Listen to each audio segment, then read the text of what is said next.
Louis Van Beethoven. No, it's not a mistake. And it's not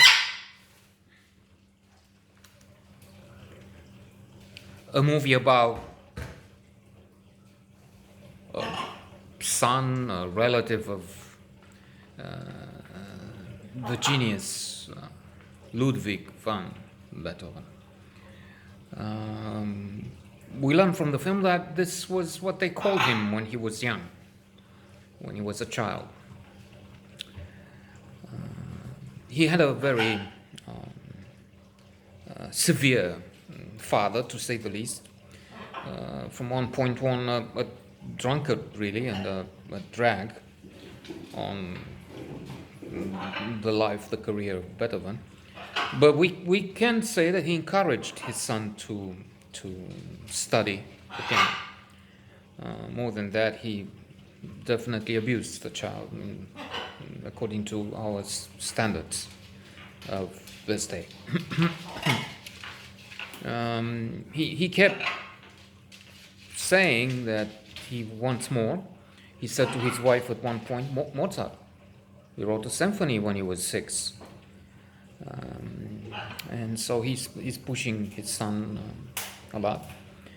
Ludwig van would meet with Mozart, and I'm not sure how much we have artistic license here, and surely the dialogue is pretty much imagined, and it's unlikely that they have records.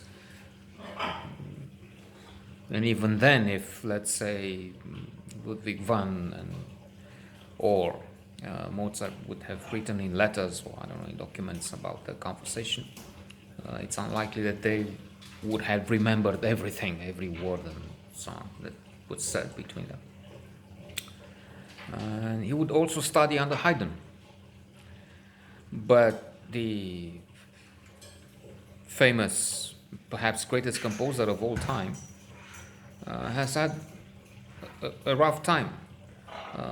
He says, and Mozart says in a dialogue with him, if we are to believe the film, the script, that there are servants and rulers, and unfortunately the musicians, composers, have to play along with those who have money. Beethoven is encouraging Mozart at one point to move to his town because people in Vienna, he says that's also at a different moment during a meal, a conversation over a meal, that people in Vienna don't appreciate music the way one must. Not in these words, I don't remember by heart the dialogue evidently.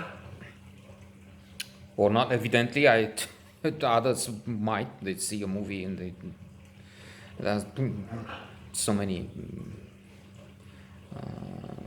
skilled people in the world, and quite a few of them listen to a conversation, read a book, and then they reproduce it. That's known to happen.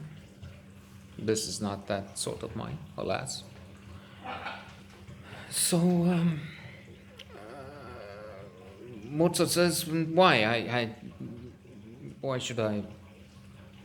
Well, because here you have to give lessons, and you have to play to this prince, and otherwise you would have more financial problems. You have them the way it is. Again, this is a recollection of what was said. I don't have it. And I hope it is at least in the spirit of the conversation. But then Mozart replies, well, so what? Change one singing or playing for one prince for another? What would that do?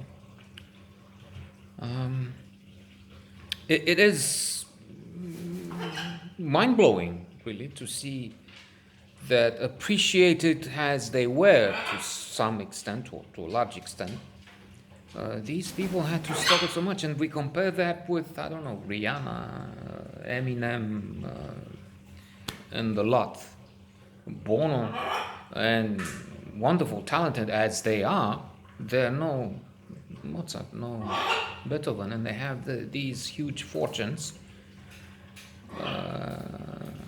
Whereas the true definite geniuses, and we shouldn't use this word lightly. I've read in a book that, in fact, if we look back, we have a few, less than 10.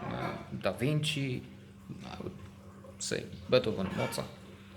And then shouldn't say, oh, he's a genius. This guy on the radio, he's a genius. No. Freddie Mercury, great guy, but no genius. So that's one thing. And then we have quite a few extraordinary moments in this film, which shows the dark side of Beethoven. True, he is nearly impossible. He's staying with his brother, and he cannot tolerate his brother's wife, his sister-in-law, and he's rude beyond belief at times.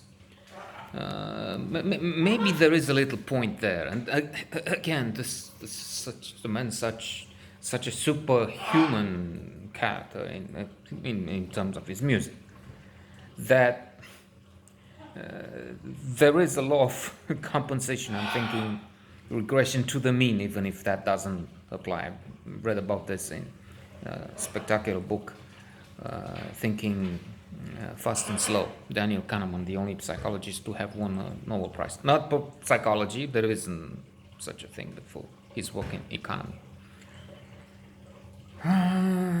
So he has, when he's young, we have 3 stages. We have Beethoven as a child, as Louis, then as a young man, and finally in his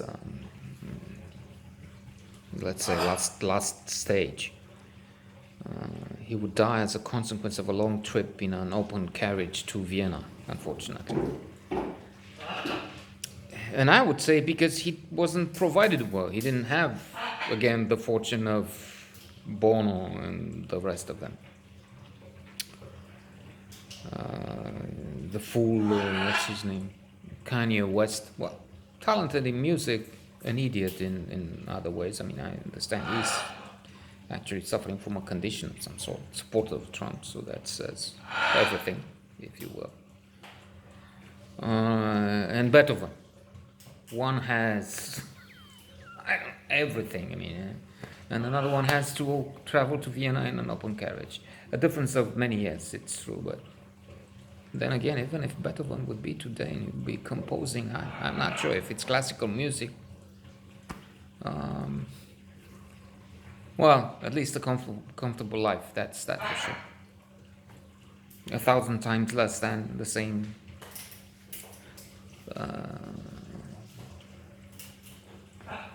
pop singer or whatever, West.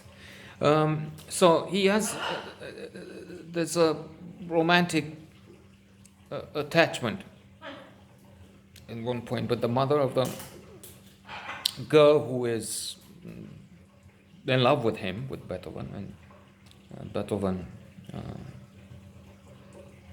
in return maybe loves, I'm not sure, but it seems like it. And she says, well, okay, so our family will help you. You can go to Vienna, study with Haydn, and develop your career, and words to that effect. And you do that so that I give up